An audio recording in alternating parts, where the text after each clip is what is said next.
Hi, this is Justice with Tablet Pro, and today we're going to go through some different things in the layout editor so that you feel comfortable and you can do a whole lot without feeling intimidated. Okay, so the first thing we're going to do is we're going to go through scaling the buttons. We're going to go through how to copy your medium-size artist pad into the large without having to start from scratch, how you can do this from one program or from one preset to another. We're going to go through creating a number pad, and I'm going to give you this number pad right here so that you can use that to input numbers inside of Blender or other programs very easily without having to pull up the keyboard and switch to the number part of the keyboard.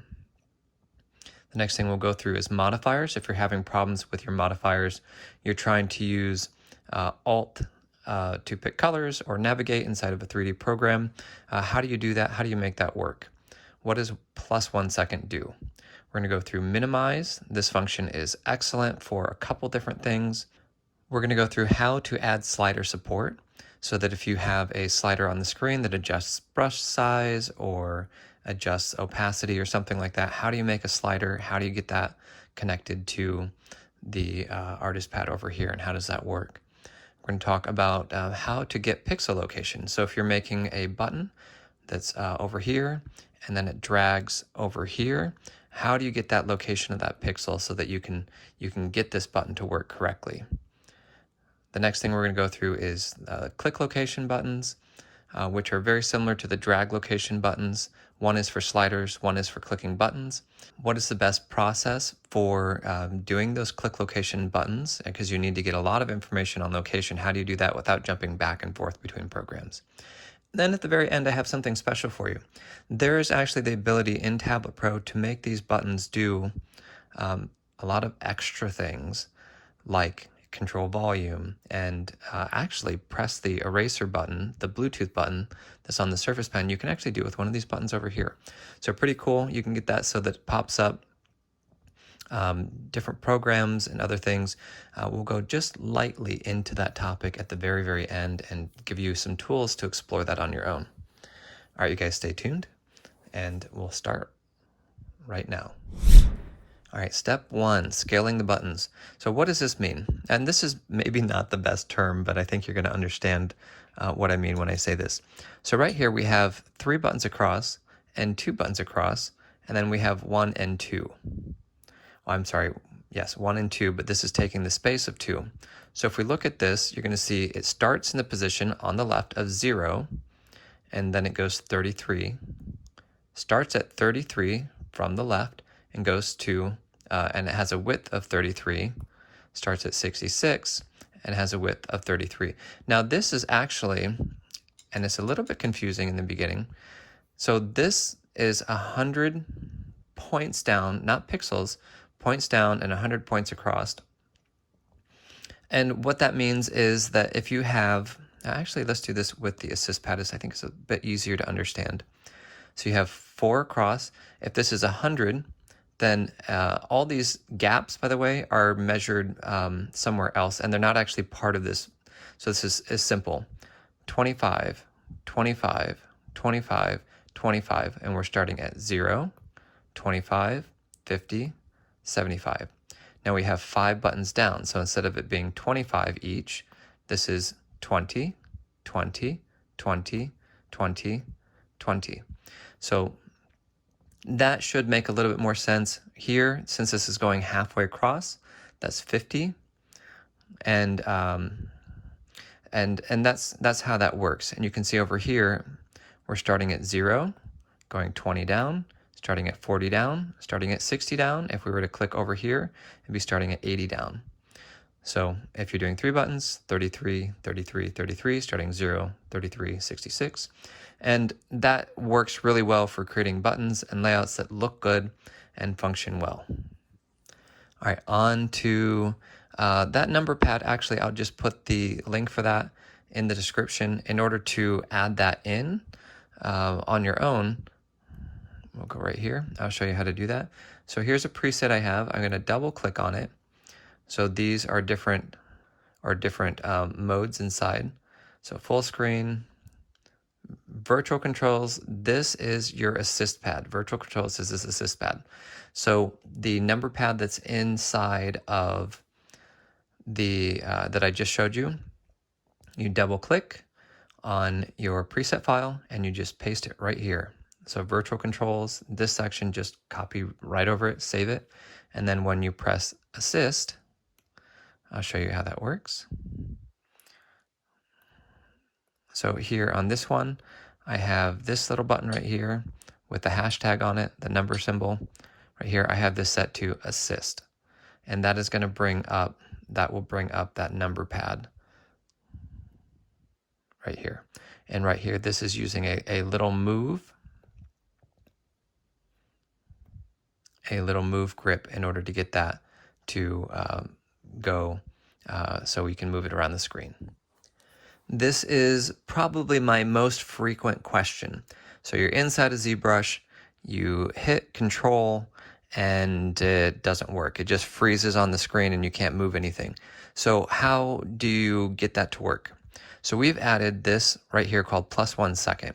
What that means is that when I tap on Control, it's going to hold Control down for 1 second. The correct process for using this, if you're trying to pick colors in Photoshop, so this one does not have +1 second. You can see it's just Alt. Control does have +1 second. So here I try and press it and then I try and draw, and it's not going to work inside of Photoshop because it doesn't support simultaneous pen and touch. That's a long explanation we're going to skip for now. Here, this is going to go Control, and then as long as I start using it, I can mask inside of ZBrush, or I can press it in Photoshop, and then while it's being held down, I just start running the pen tip on the screen, and it'll pick colors. If that doesn't work for you, you can also do a toggle, but for modifiers, you actually have to go up here to the top, choose your modifier, and then set that toggle property inside of here. So disable toggle Control Shift Alt. That will turn that off. Right now, I don't think I saved it. Control, we set this to Alt. Okay, so if I hold that, so that will now, the label's all wrong, but it will hold that button down as long as I need it to. All right, we're gonna put this back, blank, Control +1 second.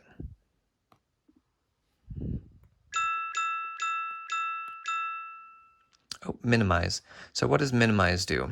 Let's go ahead and take this same button. We're going to change it instead to minimize, which is up here.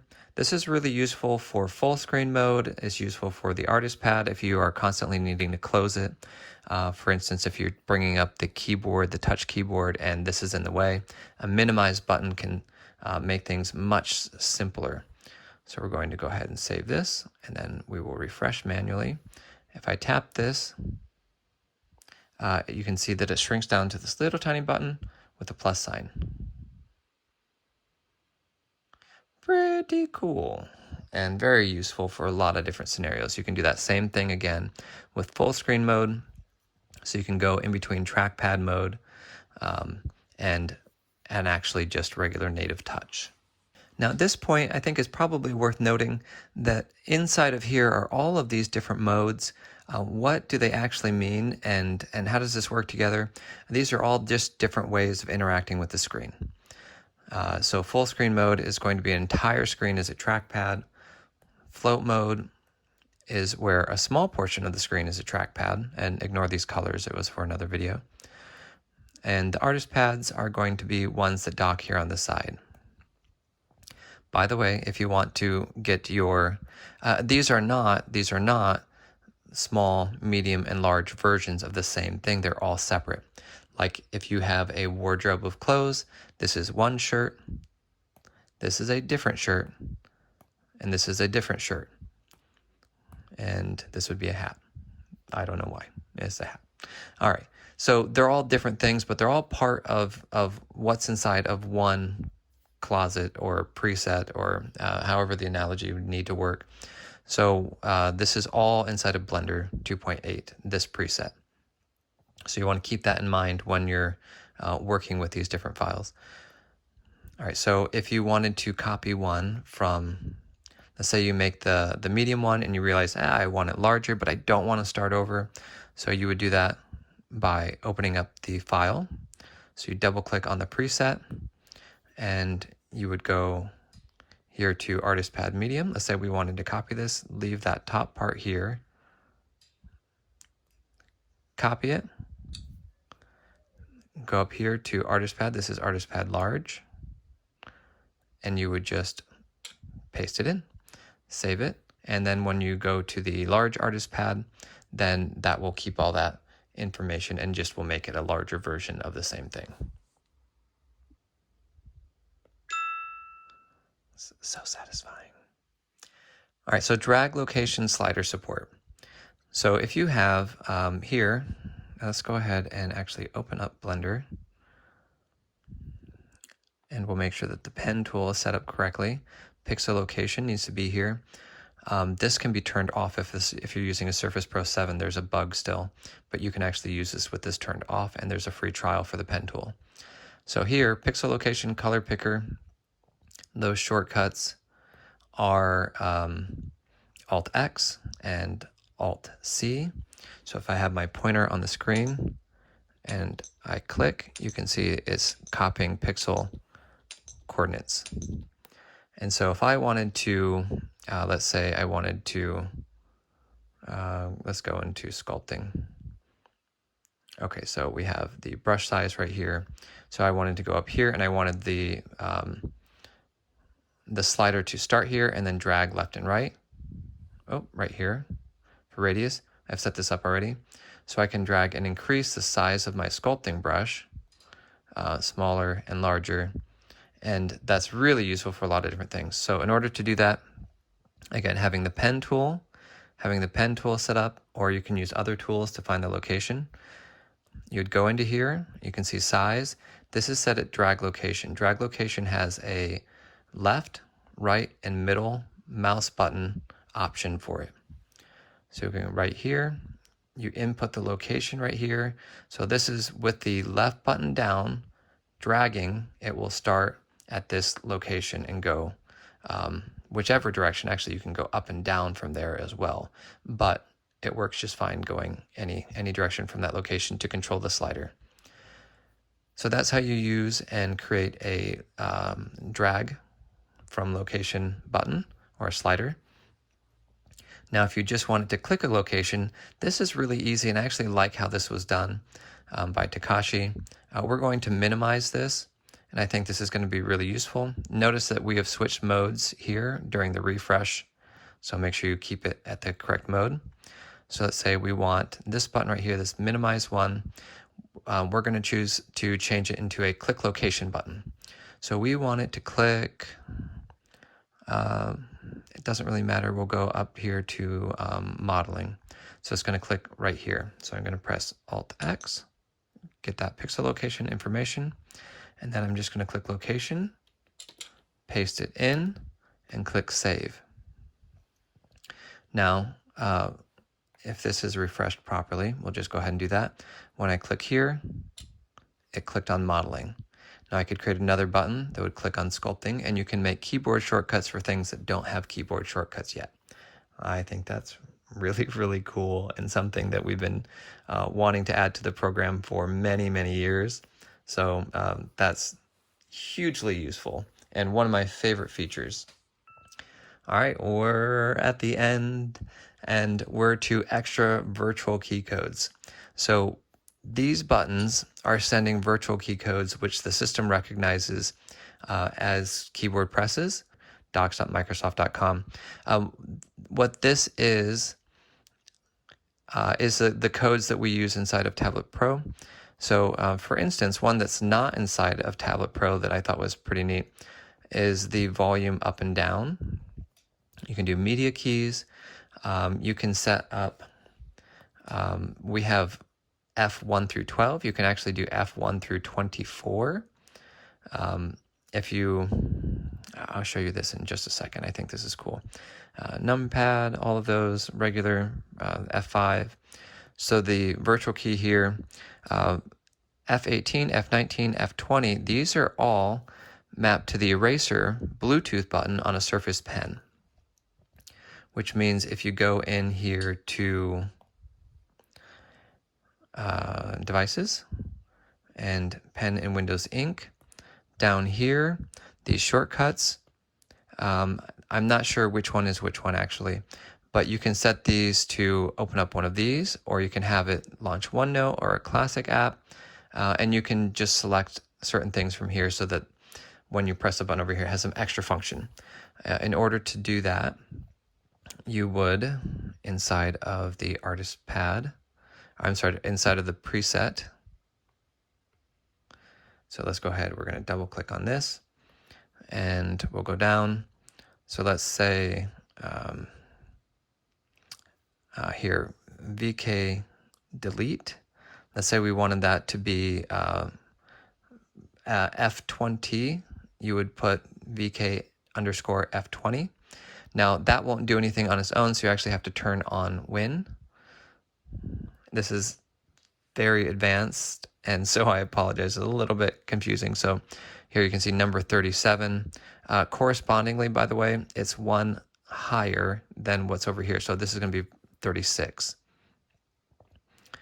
So 37 in the notepad in the INI file is going to be 36. And what we're going to do is we're going to tap on Win to make sure Win is selected already. And then when we change this, we're going to change this to, just to make it a little easier, we'll say F12, Win, and save it. Then the file, when we open it up, so you'd make that F12 and Win, and then you'd save that file. And when you open up the INI file over here, you change F12, you change the 12 to 18 or 20 or 19. And because we already have the Win selected here, then it's going to press F19 and the Win key at the same time, which is going to be your eraser Bluetooth button function. Kind of advanced, a little crazy, but that's how it works. Now, if you want to do some of those other ones, you can go here to what we have here, and say you want browser refresh or volume up, you would just put this code right here, VK underscore volume underscore up, like where it says VK space. You just would replace VK space with VK underscore volume underscore up. And that should work in most situations. Not all things work and not all things have been tested, but it's kind of a cool extra that you can look at and play around with if you want to add some extra media controls or other things to your artist pad. Last thing here, I think this one's probably fairly obvious. If you want to add in an icon, you tap on this little, the ellipsis right here.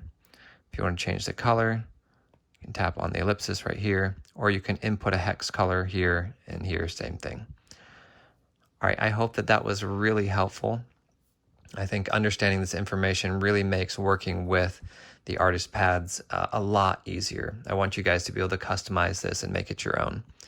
Oh, and like this right here, I actually have a button in the background to move it forwards and backwards.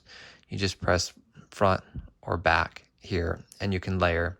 And then I keep the background one. Probably be best to actually keep this as a blank button with no function, but I currently have it as Shift plus space. All right, you guys, that's it for the video. I hope you found it useful. If you did, like it, share it, and subscribe to our channel. I really appreciate you guys being here and think that you'll learn a lot. All right, until next time, stay creative and have a wonderful day.